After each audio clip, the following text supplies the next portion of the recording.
Olá, amigos, olá, amigas, muito boa noite a todos.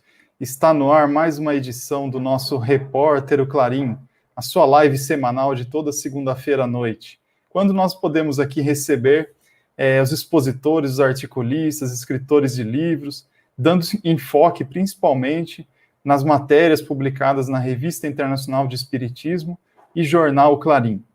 Meu nome é Cássio Carrara e este é o 8º episódio do Repórter o Clarim. Na noite de hoje, nós vamos falar sobre o tema alimentação, energias e espiritualidade. E para esse tema, né, nós vamos fazer a conexão agora com Florianópolis. Eu vou colocar na tela aqui o Dr. Ricardo Di Bernardi, que vai falar hoje sobre esse tema muito importante. Antes de apresentá-lo, gostaria só que ele desse o boa noite a todos. Seja bem-vindo, Dr. Ricardo. Boa noite, Cássio.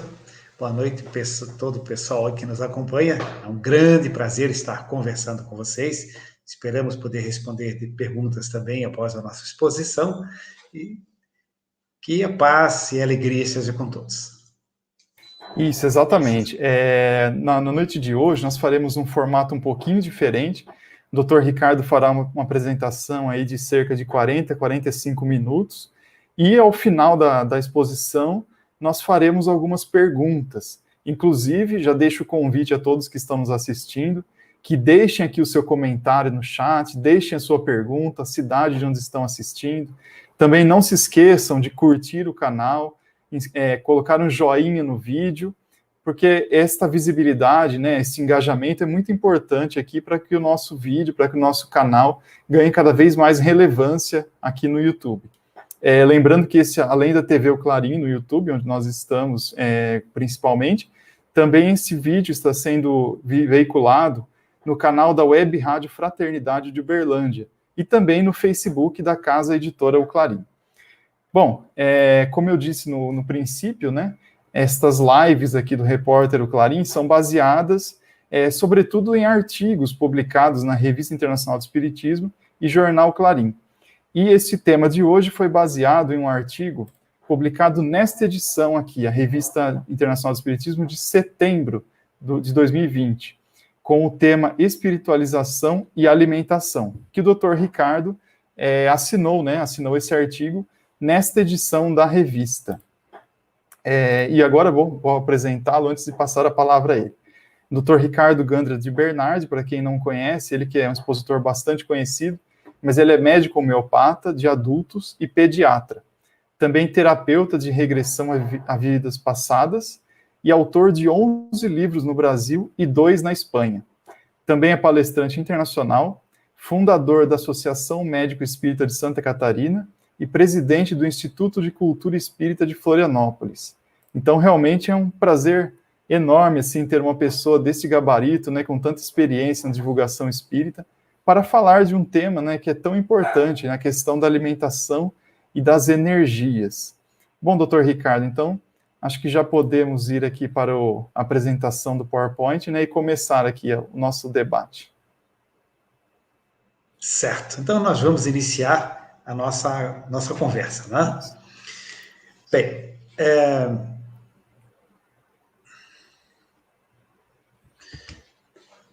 bom, isso, perfeitamente. Eis o tema. Pode continuar, tá certinho. Alimentação, energias e espiritualidade, essa é a temática que nós pretendemos abordar. É lógico que é uma síntese em função do nosso espaço de tempo, né? Mas é uma síntese que nós elaboramos a respeito deste assunto. Bem, aqui está o nosso e-mail. Se depois alguém desejar contactar ou nos convidar para algum outro evento também, né? O prazer é todo nosso. Bem, a fonte principal de consulta desse nosso estudo é uma obra denominada Evolução em Dois Mundos, da editora da Federação Espírita Brasileira, médium Chico Xavier, e a entidade que dita a obra é o espírito de André Luiz, que é um médico também, né? Bem, primeira ponderação que nós devemos fazer é a seguinte: alimentos também levam energias extrafísicas. Ou seja, quando você ingere um alimento, além de você ingerir carboidratos, proteínas, lipídios, vitaminas, sais minerais, etc., você também está ingerindo energias extrafísicas, ou também conhecidas como fluidos, né? Fluidos energéticos. Então, nós vamos nos deter um pouco nessa questão. Que tipos de energias extrafísicas são essas que os alimentos estão carregando, além do seu potencial nutritivo orgânico, né? Bem, essas energias extrafísicas, elas são de vários tipos, de vários grupos. Primeiro, energias extrínsecas, ou seja, de fora, externas. Energias extrínsecas são energias externas, portanto, das pessoas, que não são dos alimentos por si só. Então, o alimento, além de carregar uma energia extrafísica, ele carrega também uma energia daquelas pessoas que manipulam estes alimentos. Então, que pessoas são essas? As pessoas que produzem. Então, aonde é feito esse alimento? Como que ele é feito? Quais são os envolvimentos energéticos, psíquicos, emocionais com que esse alimento é banhado energeticamente? Nós sabemos que nossos pensamentos e nossos sentimentos envolvem até objetos inanimados.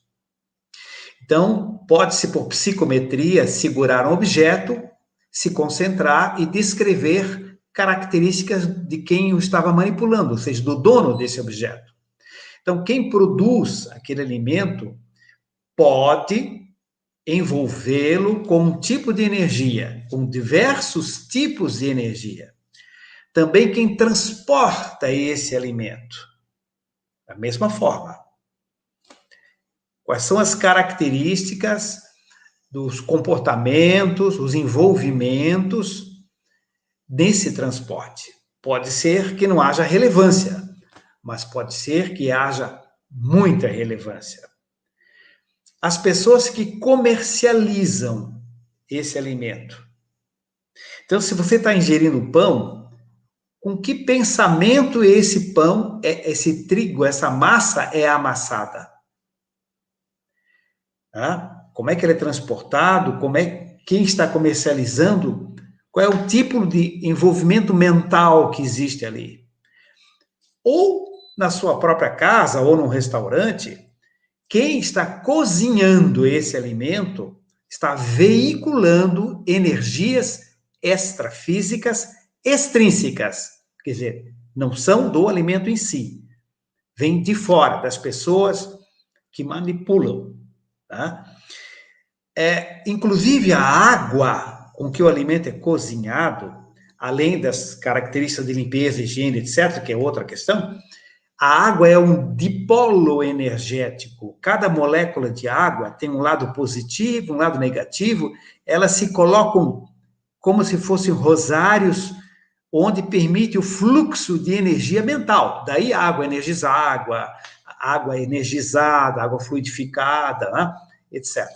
Então, esse cozimento nessa água, a pessoa que está cozinhando, que tipo de pensamento está emanando e impregnando esse alimento? E, por último, de quem ingere, porque ele pode ser produzido, transportado, comercializado, cozido, sem problemas quaisquer, ou cheio de energias de amor, de alegria, etc. Mas quem está ingerindo está discutindo à mesa, está reclamando à mesa, enquanto está à mesa, ele está produzindo uma série de energias extrínsecas, que não são do alimento, né, mas que estão impregnando essa comida. Bem, então, Essas energias extrínsecas, elas podem ser de pensamentos e sentimentos dos intermediários, até que esse alimento chegue ao indivíduo. Então, como nós já citamos anteriormente. Cada pensamento, cada sentimento tem uma frequência de onda, tem um comprimento de onda, tem uma coloração específica, tem um brilho determinado e tem uma luminosidade. Então, esses pensamentos, esses sentimentos dos intermediários, eles têm muitas modalidades, muitas tonalidades e muitas impregnações completamente diferentes. Será que esse alimento está sendo envolvido com amor, com alegria? Uma mãe que cozinha, uma esposa que cozinha para o marido, feliz, esperando ele chegar em casa, né? Ou o marido cozinha para a esposa, esperando também, né? Então, esse tipo de amor e de alegria, enquanto está preparando o alimento, ele é captado pelos centros de força, pelos chakras da pessoa que está ingerindo o alimento. Aqui, por exemplo, nós estamos vendo uma kirliangrafia, ou eletrobiografia, né? Popularmente conhecida como fotografia da aura. Não é muito próprio de designar assim. Mas essa kirliangrafia, ou eletrobiografia, está demonstrando aí uma energia suave, cores claras, azulzinho claro, rosa claro, e ali no centro é um dedo. Então, essa é o campo energético de uma pessoa que está vibrando com suavidade, está vibrando com harmonia, né, com paz, com uma alegria saudável, etc. Então, pode ser esse tipo de envolvimento que esse alimento esteja recebendo. Ou a pessoa que está cozinhando o alimento, ou um outro intermediário, ela está envolvida por um sentimento de inveja. Inveja é só um exemplo, pode ser uma série de outros sentimentos, né? Ou uma mágoa, um ressentimento, né? Então, nesse caso aqui, nós estamos vendo aqui uma eletrobiografia completamente diferente. Veja aquela parte branquinha pontilhada ali, ela devia estar expandida, que nem a foto anterior, né? Podia estar expandida, não, mas ela está contraída. E ao redor, essa massa avermelhada, marrom, como se estivesse comprimindo. Né? Então, poderia ser um exemplo, não tome com exatidão, isso é uma aproximação, um exemplo de uma situação de uma pessoa que está profundamente magoada, contraída, né? Numa situação que está impregnando esse alimento assim, né? Ou a pessoa não está com inveja, não está com ódio, não está com ciúme doentio, mas está profundamente triste. Ela está emanando energias de sofrimento. Portanto, está no www.espíritosofredores. Na realidade, ela está sintonizando, está atraindo outros campos eletromagnéticos de outras mentes que estão numa situação de sofrimento ou de tristeza. Portanto, espíritos sofredores. Veja, essa aqui é uma eletrobiografia que poderia representar, hipoteticamente, uma situação de tristeza. Vejam que no lado esquerdo, se fosse um relógio, ali mais ou menos pelas 7 horas, tá? Existe uma fenestração, um buraco. Tá? Alguns pesquisadores tentam ligar isso à situação de depressão. Não estou afirmando, apenas fazendo essa referência. Tá? Então, essa é uma eletrobiografia, uma kirliangrafia. Tá? Esse processo foi desenvolvido numa universidade da União Soviética. Hoje em dia, essa região é o Cazaquistão. Tá? E foi desenvolvido em muitos países. Né? Eu, por exemplo, fiz muitas fotos Kirlian com um professor, amigo meu, chamado professor Walter Lang Júnior.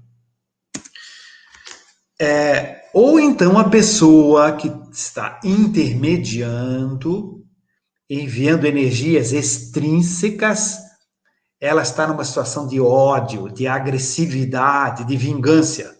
Não necessariamente com relação a quem vai ingerir o alimento, para quem vai comer a comida que ela está cozinhando. Não, pode estar com ódio, vingança, agressividade com relação a outra terceira pessoa, mas ela está emanando aquela energia. Lógico, se for contra aquele que está comendo, é muito mais fácil a captação dessas energias, né? Olha, aí está. Vejam, um pontilhado branquinho lá, quase sumindo. Lá embaixo também quase não se enxerga, né?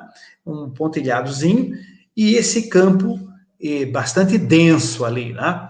Então, isso poderia simbolizar uma situação de ódio, de agressividade. Bem, então, essas energias extrínsecas são aquelas que não são fluidos do alimento, são energias de fora. O segundo grupo são energias extrínsecas de pensamentos e sentimentos de quem ingere o alimento. Aí não é de quem está cozinhando, transportando, manipulando, é do comensal, né, do comedor, né? É do comensal, é o indivíduo que está ingerindo o alimento. Ele está agradecendo por aquela oportunidade, ele efetuou, hipoteticamente, uma prece de agradecimento, uma prece não maquinal, mas uma prece de sentimento, etc. Ou é o tipo de diálogo que ele está tendo à mesa, comentando sobre os pássaros, sobre as flores, sobre o belo dia que é hoje, enfim, né? Conversando com alegria, aquela alegria saudável, cumprimentando as pessoas, sorrindo, comentando como a comida está saborosa, etc. Ou está irritado. Ele está com muita pressa, está devorando o alimento, deglutindo, não está nem sentindo gosto, e ele está impregnando aquele alimento com outro tipo de energia. Então, este é o segundo grupo de energias externas, extrínsecas, que não pertence à estrutura do alimento, mas vem de fora. Bom, vamos passar agora para as energias extrafísicas intrínsecas, ou seja, da própria comida, do próprio alimento. Quando falo extrafísica, porque não estou falando de energia da glicose, energia da gordura, que são energias físicas, são energias da bioquímica, não é isso, nós estamos falando, não é energia bioquímica, não é energia que a mitocôndria da célula produz energia, não, nós estamos falando em fluidos, né? Energias extrafísicas, de outra dimensão. No caso aqui, da estrutura íntima do próprio alimento. Ou, principalmente, o fluido vital, que também é chamado de energia vital, também é chamado de prana, e outros sinônimos. Então, cada alimento tem o seu prana específico, tem o seu fluido vital próprio, a sua energia vital própria. Bem, e o que é energia vital? Bom, existe uma energia chamada fluido cósmico universal, do qual se derivam todas as espécies de matérias do universo. Sabemos isso pelas instruções dos espíritos, né? Desde o livro dos espíritos do Kardec. E esse fluido cósmico universal, ele tem derivações. Por exemplo, aqui no nosso planeta Terra, esse fluido cósmico universal, sob o influxo da energia solar e ação das inteligências espirituais, ele tem uma derivação chamada energia vital. Certo? Energia que dá vida, que confere o atributo da vida ou o princípio da vida, também chamado princípio vital. Então, o princípio vital é a qualidade, é a consequência, é a propriedade, o princípio vital, que a energia vital confere. Então, por exemplo, uma molécula de ácido sulfúrico não tem energia vital. Mas uma molécula de glicose tem energia vital, certo? Uma molécula de proteína tem energia vital, certo? Todas as moléculas orgânicas, portanto, de química orgânica, que fazem parte de organismos, daí o nome orgânica, assimilam a energia vital, que confere a possibilidade de uma estruturação de uma vida, tá? Origem na Terra do fluido vital, nós já comentamos há pouco, né? Bom, essa energia vital, ela está presente em todo ser vivo do universo. Pelo menos aqui na Terra, é a forma onde as moléculas orgânicas se unem e constituem uma célula de um ser vivo. Então, todas as substâncias orgânicas, nas substâncias orgânicas, por exemplo, proteínas, lipídios, carboidratos, vitaminas, né? São substâncias orgânicas, elas têm fluido vital, têm energia vital. Para onde vai a energia vital dos alimentos? Então, se o indivíduo toma um copo de leite, ou come uma maçã, etc., para onde vai essa energia vital? Porque a parte biológica é dividida no aparelho digestório, né? Vai para vários setores e se extrai a energia do alimento e as propriedades da estrutura de cada alimento. Mas junto com essa glicose, por exemplo, vai fluido vital, vai energia vital. Para onde isso vai? Para onde isso vai? Bem, vejamos aqui. Somos nós, né? Essência espiritual, o E, ali, né? O corpo biológico, todo mundo conhece, gordos, magros, morenos e loiros, etc. Aqui no meio, uma estrutura que é o chamado perispírito, que é o corpo espiritual, né? Que todos nós temos e continuaremos a tê-lo após a morte biológica, né? Unindo o perispírito ao corpo físico, há uma estrutura intermediária chamada duplo etérico, ou corpo etérico, ou corpo vital. Então, nesse duplo etérico, ou corpo vital, para aí é que se encaminha o fluido vital. Aqui uma outra estrutura, que é o corpo mental, que não vale a pena comentarmos agora aqui, né? Que não teremos tempo. Aqui pontilhado está separando o seguinte: quando nós voltarmos para o mundo espiritual, nós teremos só essas três últimas aqui, em azul claro escuro, né? E o espírito, estaremos vivendo lá no plano extrafísico. Aqui no mundo biológico, temos o corpo físico, e ligado molécula a molécula aqui, essa parte azul, que é o perispírito, ligado ao corpo físico por essa massa de energia vital, ou fluido vital, ou prana, que liga molécula a molécula, o perispírito ao corpo físico. Para aí é que vai a energia vital dos alimentos.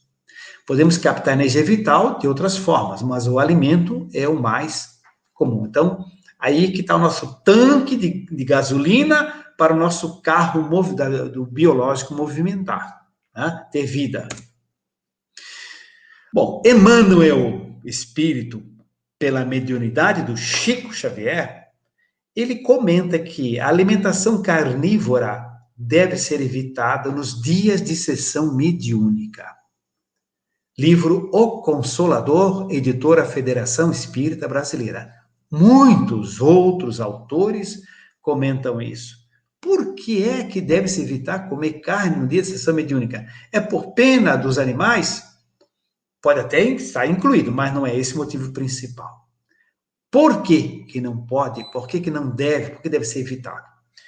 É o seguinte: a carne do animal, no que ele é sacrificado, as sensações deles, as emoções deles, já não diria nem pensamento para não entrar numa ação polêmica, mas as sensações, as emoções dele modificam a frequência vibratória do fluido vital e fica impregnado nesse fluido vital do animal a sensação da morte. O animal, ele é morto não porque ele está no final da vida, está se esvaindo o fluido vital. Não. Ele é morto forte, saudável, em plena atividade vital.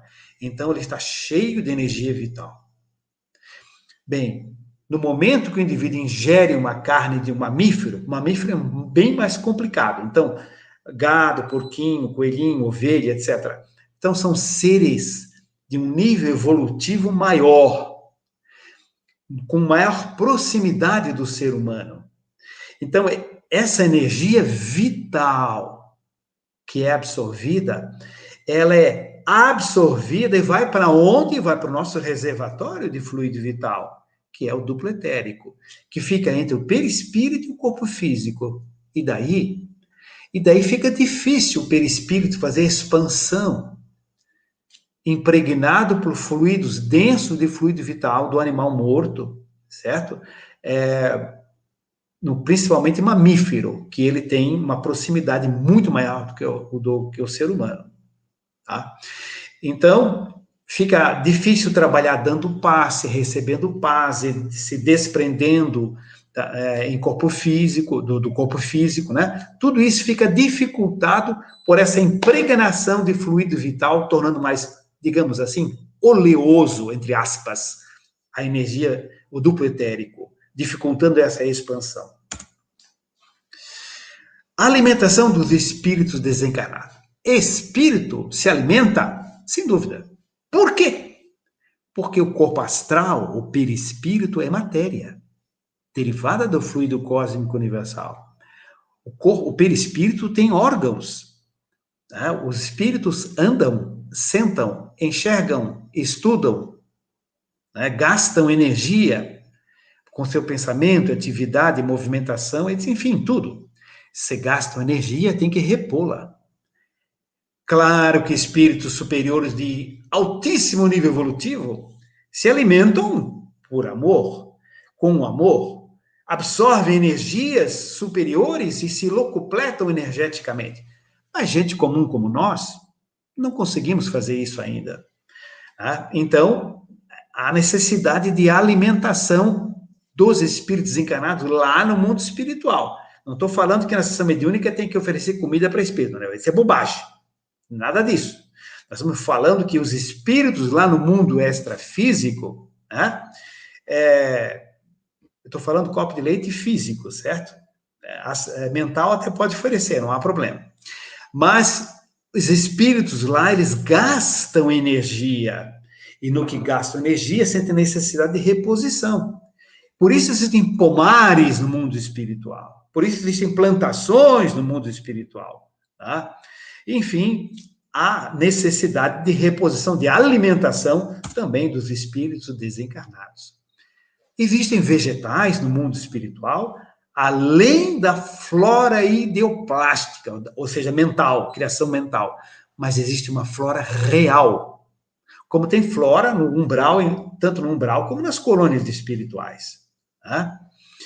Porque a explicação de André Luiz, no Evolução dos Mundos, que botânicos, cientistas do mundo extrafísico trabalham no DNA de vegetais para promoverem, facilitarem mutações genéticas e evolução. Então, os vegetais são dizimados aqui, há uma queimada, digamos que uma espécie pode só desaparecer fisicamente, mas continua sobrevivendo na dimensão extrafísica, é trabalhada na sua dimensão extrafísica, retorna atraída por uma espécie próxima, certo? E dá continuidade à evolução.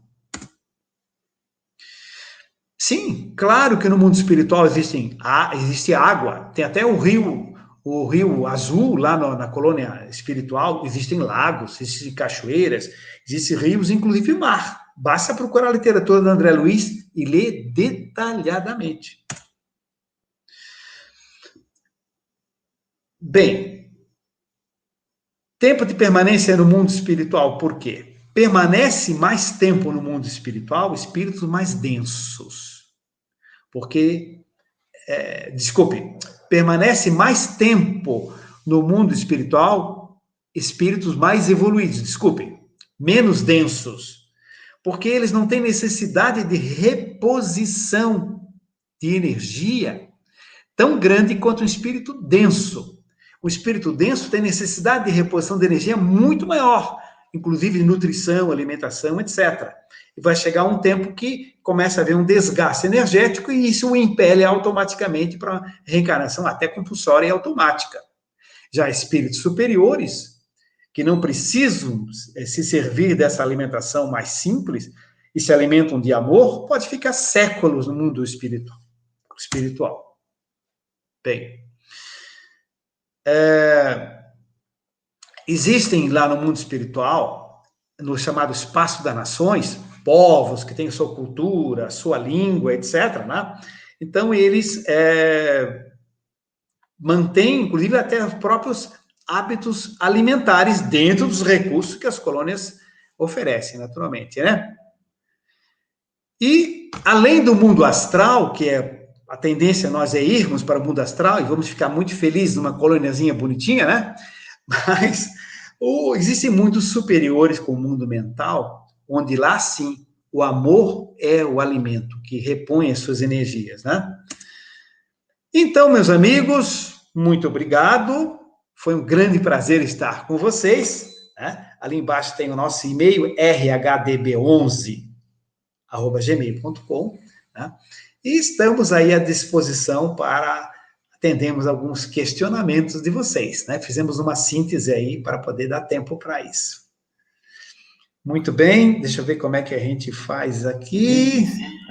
Muito bem, doutor Ricardo. Fechar aqui o PowerPoint, posso fechar, né? Isso, pode fechar agora e voltar para nossa tela aqui.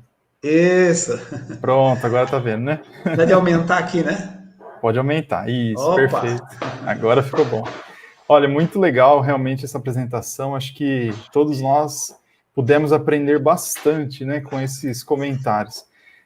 Agora vamos honrado com isso.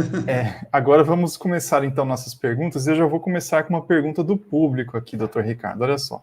Vamos lá. Vou colocar na tela aqui para a gente poder ler. A Fernanda Linhares pergunta, olha só. O consumo de certos alimentos, como a carne vermelha, e ela também inclui aí outro tema, né, que não é específico da palestra, mas acho que tem relação, talvez.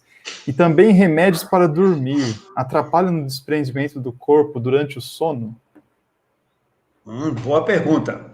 Sim, o consumo de certos alimentos, como a carne vermelha, podem dificultar um pouco o desdobramento. Agora, não tomemos isso como regra absoluta, é um fator que atrapalha, mas há pessoas que são carnívoras e se desprendem com muita facilidade. Claro que desprenderiam muito mais facilmente se estivesse tomando um suquinho de laranja, comendo uma maçã e tal. Não resta dúvida, mas atrapalha. Medicamentos, há alguns que até promovem expansão de consciência e até promovem desdobramentos. É só que quando a pessoa não está preparada psíquica e energeticamente ligada com os mentores, ela pode se desdobrar e ir para lugares assim complicados, tá? Então, há outros medicamentos que bloqueiam, que dificultam a expansão da consciência e dificultam o desdobramento, certo? O desdobramento, ele deve vir de dentro para fora, e não de fora para dentro. Não é tomando um chazinho específico que você vai fazer desdobramento, e não é por aí. Você tem que fazer desdobramento, concentração, meditação, prece, né? Enfim, alguma coisa nesse sentido, e não tomando uma substância para bioquimicamente mexer no cérebro e levar a uma expansão de consciência consequente. Não é de fora para dentro, mas de dentro para fora. Parece que tem uma pergunta da Cláudia ali, ou era só um alô ali? Não, era só um comentário mesmo. Ah, tá.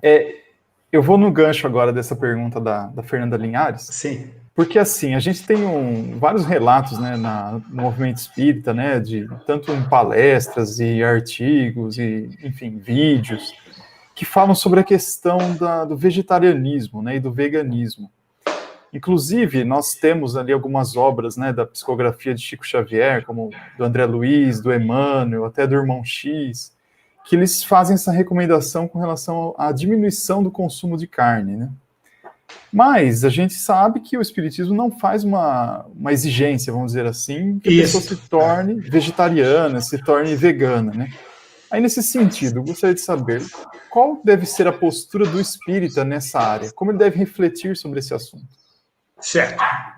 Bem prática e objetiva essa questão. O seguinte, uma vez me perguntaram alguma coisa, nesse sentido, e a pessoa estava falando sobre a sogra. Ele tinha alguma dificuldade lá com a sogra. Então eu disse o seguinte: olha, meu amigo, é preferível que você coma carne e não xingue a sogra. Entende? Entre as opções, coma carne. Então, evidentemente que uma alimentação mais sutil, ela é benéfica, não só a parte física, quanto a parte psíquica, a parte espiritual. Sempre. Tá? Mas isso não é o mais importante. Tá? Não é tanto que entra pela boca, mas o que sai da boca. Verdade? Não só fisicamente, com palavras, como pensamentos também e sentimentos. Então, não é o mais importante, mas é um fator que auxilia. Né? Dizem que determinados indivíduos da história da humanidade, que eram extremamente perversos, teriam sido vegetarianos. Se é fato ou não, não sabemos. Né? Mas, então, isso por si só não é... É como dizer, o espírito que fuma é um espírito atrasado. Não, necessariamente não. Não é correto fumar, não faz bem nem ao físico, nem ao espírito. Mas eu conheço indivíduos fumantes que são muito melhores do que eu, entende? Mas fumam, mas eles estão errados porque fumam. Isso não justifica que fumem. Tá? Então, da mesma forma, a gente encararia desta maneira, resumidamente. Tá? Nesse sentido, então, eu acho que é importante até a gente deixar uma mensagem que seria assim: o espírito ele não pode se prender a dogmatismos, né, Dr. Ricardo?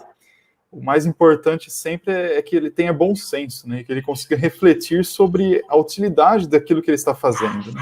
Seja alimentação, seja um comportamento, uma postura. Acho que o que vale mais aí é sempre a intenção e não necessariamente o fato, por exemplo, de comer carne ou deixar de comer carne, né? Sim, exatamente. Eu até anotei aqui uma questão do Livro dos Espíritos, na minha preparação para a nossa conversa hoje. Olha aqui, a questão 723, vou pedir licença às pessoas para ler rapidamente, que o Kardec faz o seguinte questionamento, né, aos espíritos. A alimentação animal é, com relação ao homem, contrária à lei da natureza? E olha só que interessante a resposta. Dada a vossa constituição física, a carne alimenta a carne. Do contrário, debilita-se o homem. A lei de conservação lhe prescreve como um dever que mantenha suas forças e sua saúde, para cumprir a lei do trabalho. O homem deve, pois, alimentar-se de acordo com as exigências de seu organismo.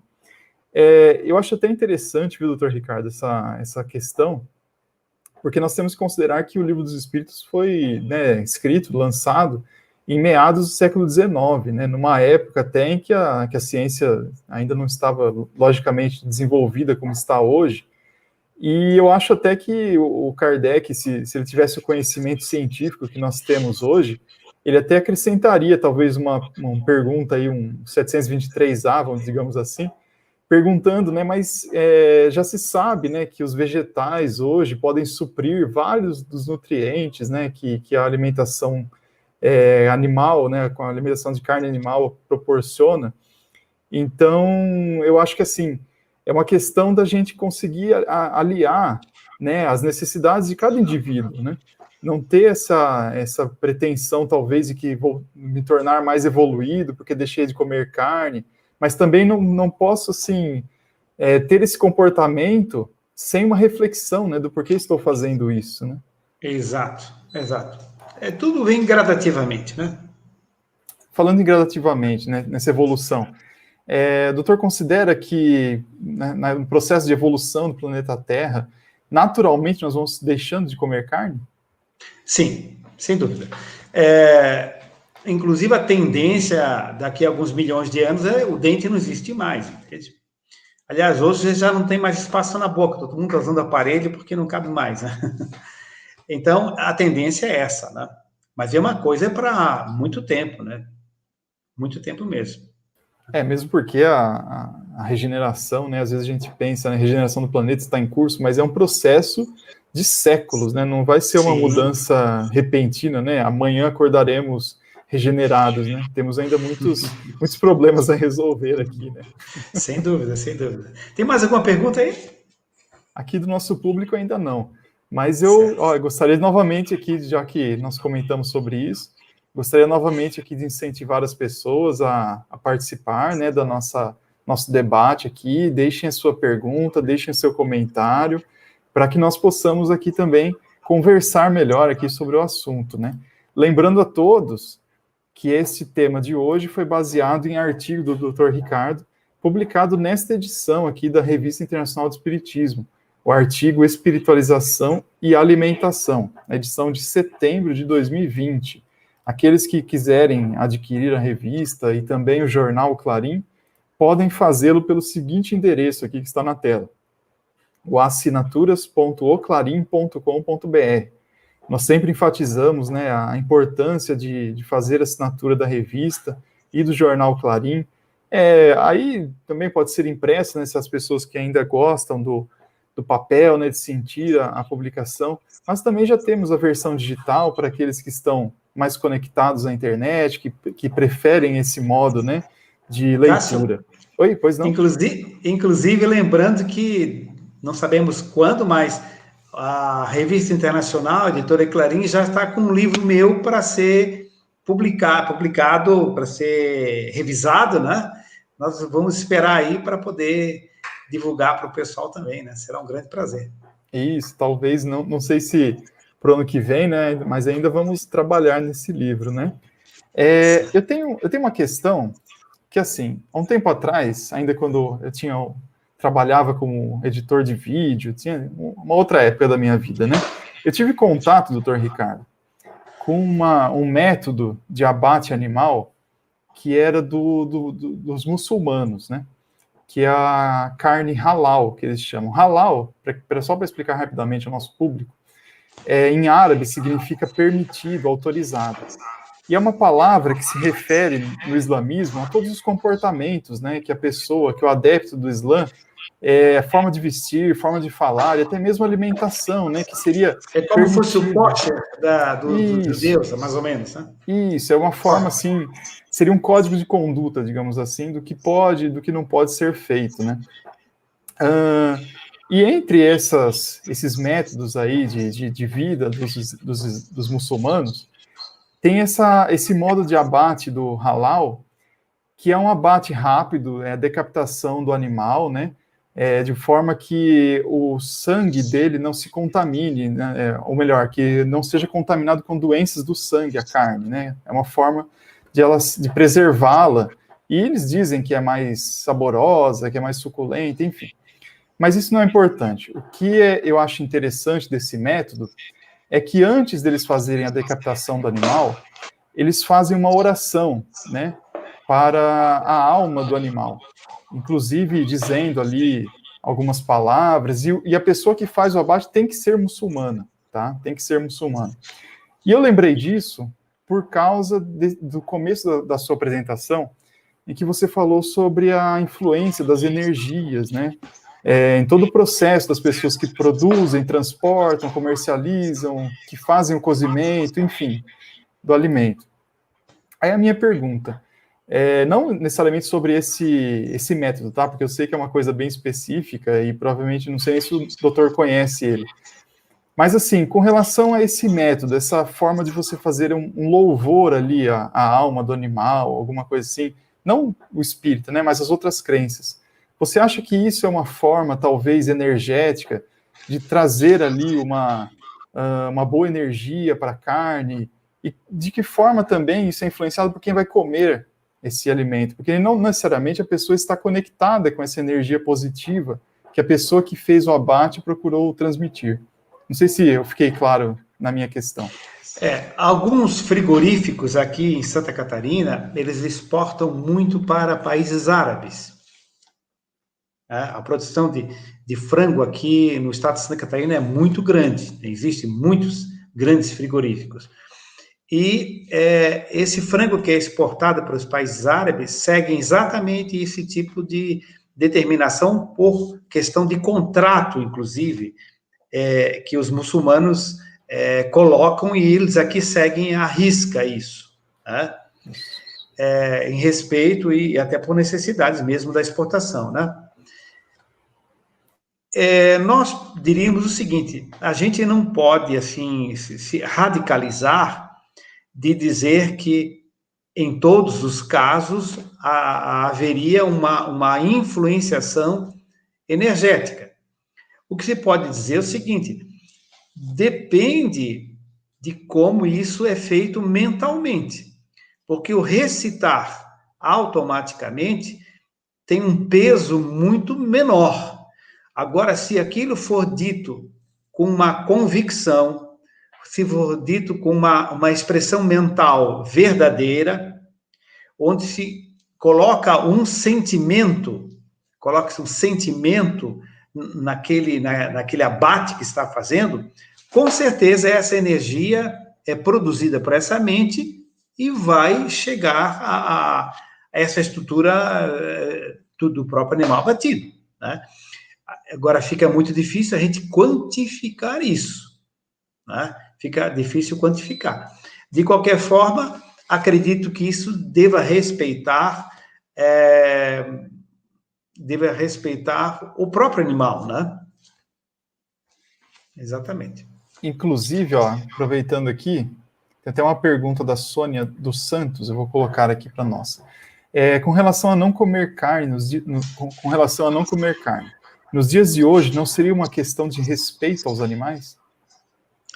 Sim, seria uma questão de respeito aos animais, com certeza, e além disso, há um conhecimento técnico, científico dentro da ciência espírita, que admite a existência da energia vital, etc., né? Existem algumas ciências, como a própria homeopatia, que eu sou médico homeopata, né, como você leu no começo, que admite admite a existência da energia vital. Então, todo o raciocínio do medicamento homeopático visa mobilizar a energia vital nossa, de quem recebe o medicamento, né, do paciente. Então, no caso dos animais, está se ingerindo também, absorvendo também essa energia vital, que vai para o nosso duplo etérico. Então, além da questão do respeito aos animais, sim, existe a questão da informação com relação a essa questão da energia vital. A Enéas lá, o Enéas, né? Muito obrigado pela sua observação ali embaixo, Enéas. Exatamente, é que nós falamos a respeito até da forma de rezar, né, sim, dos muçulmanos, que ela tem que ser sincera, né, não adianta, inclusive até nós sabemos aqui, nós espíritas, né, que a oração, em qualquer circunstância, né, ela não pode ser mecânica, de forma alguma, né, o mero repetir as palavras não tem, talvez, significado nenhum, né, se o coração não está imbuído desse sentimento, né. Ou pelo menos diminui muito o resultado. Sem dúvida. Então, é uma coisa, assim, fundamental, que se tenha realmente essa intenção, né, de ter um bom direcionamento, né. Inclusive, aqui, ó, a Fátima Prudente, mas eu só vou colocar na tela, mas nós já respondemos essa pergunta, né. Ela pergunta aqui se o animal se sentia diferente pelo sentimento da pessoa que o mata, se pode matar rezando, né. Entra naquela questão que nós comentamos agora há pouco, né, sim, do abate feito pelos muçulmanos, né, que justamente vai dali da intenção da pessoa, né, de realmente esse direcionamento das boas energias, exato. Que são, né, feitas ali ao animal, né, numa questão até de respeito. Doutor Ricardo, queria que você comentasse, assim, um pouco mais de profundidade, talvez, sobre a kirliangrafia, talvez a origem desse método, como surgiu, quem foi o criador desse método. Acho que é uma coisa interessante aqui para nós. Ok, certo. Bom, hoje em dia, chama-se Cazaquistão. Naquela época, era uma região da União Soviética, União das Repúblicas Socialistas Soviéticas, que hoje dividiu-se em Rússia e mais uma quantidade imensa de países, né? Letônia, Lituânia, Estônia, assim, etc, etc. E Cazaquistão era uma dessas regiões. Existe ainda, né, uma universidade, chama-se Universidade de Alma-Ata. Curiosamente, esse termo para nós, em latim, alma-ata, parece que faz a ligação ata, a alma, né? Não sei se é coincidência ou se tem uma origem latina realmente lá, né? Mas é a Universidade de Alma-Ata. Então, nessa universidade, teve um cientista chamado Semyon Davidovich, que em russo quer dizer filho de Davi, né? Semyon Davidovich Kirlin. O Semyon Davidovich Kirlin, na Universidade de Alma-Ata, ele desenvolveu uma máquina que batia fotos do campo das energias de objetos, de animais, de vegetais e de seres humanos. Então, por exemplo, ele bateu, e esse processo depois foi batizado de Kirliangrafia, por causa do Semyon Davidovich Kirlian. E hoje chama-se também de eletrobiografia. Eu acho que Kirliangrafia também é muito válido, porque é homenagem ao cientista que descobriu isso, né? Então, ele bateu, por exemplo, Kirliangrafias de trigais e observou modificações nas fotos Kirlian das folhas do trigo antes que as doenças no trigo aparecessem. Então, ele conseguia ver a alteração no campo eletromagnético antes dele se expressar no corpo físico. Então, ele chegou à conclusão que havia um campo de energia, além do físico, que se modificava antes de aparecer o problema na célula física do trigo, por exemplo. Então, nós sabemos que as nossas modificações psíquicas mudam a nossa energia vital, mudam o nosso fluido vital, alteram o nosso duplo etérico e depois começam a aparecer fragilidades orgânicas, né? Então, tudo vem lá da profundidade do espírito, passa para os corpos intermediários até o corpo físico. Então, essa Kirliangrafia, ela é feita, ou pelo menos durante muitos e muitos anos se fez, hoje em dia parece que está se fazendo já com outros detalhes, do dedo. Então, se usava mais o dedo indicador da mão direita, até para facilidade de apoiar o dedo numa lâmina. Então, era uma lâmina, passava um campo eletromagnético embaixo da lâmina, era uma câmarazinha escura, uma caixinha escura, a gente colocava a mão naquela caixinha, entrava ali, fechava com uma espécie de uma luva negra para não entrar luminosidade, apoiava o dedo naquela lâmina e se batia a fotografia, se usava filme ASA 110 da Kodak. Por que da Kodak? Porque era padronizar um tipo, né? Então, eu tive, por exemplo, com o professor Walter Lang, mais de 3.000 fotografias ele chamava-se fotografia da aura, né? Não é bem isso, porque a aura envolve outras energias também. Mas essas kirliangrafias, eu tive vendo mais de 3.000 fotos. Só a minha tem umas 60, né? 3.000 fotos. E sempre do dedo indicador da mão direita. E se conseguia classificar tendências das pessoas. Mas, como haviam muitos fatores que influenciam, umidade do dedo, calor, botava mais pressão, menos pressão, muda a cor. Então, é muito impreciso. Então, fazer diagnóstico por ali, normalmente dá muito erro. Não se deve fazer diagnóstico pela foto Kirlian. No entanto, ela serve como comparação. É como se fosse uma balança que pesa errado. A balança pesa 5 quilos a mais. Tá? Então, ela não serve para dar o peso da pessoa correto. Mas, se eu vou na balança, peso, faço uma corrida e peso, mesmo com a balança pesando errado, eu consigo ver a diferença antes e depois da corrida. Então, eu fiz, por exemplo, fotos Kirlian antes do passe e depois do passe. Vermelho fica rosado, o azul escuro fica azul claro, o cinza fica branquinho. Tá? Eu fiz fotografias Kirlian, junto com o professor Walter Lang, né, que era o cientista realmente. Ele fez fotos antes do paciente tomar homeopatia e depois.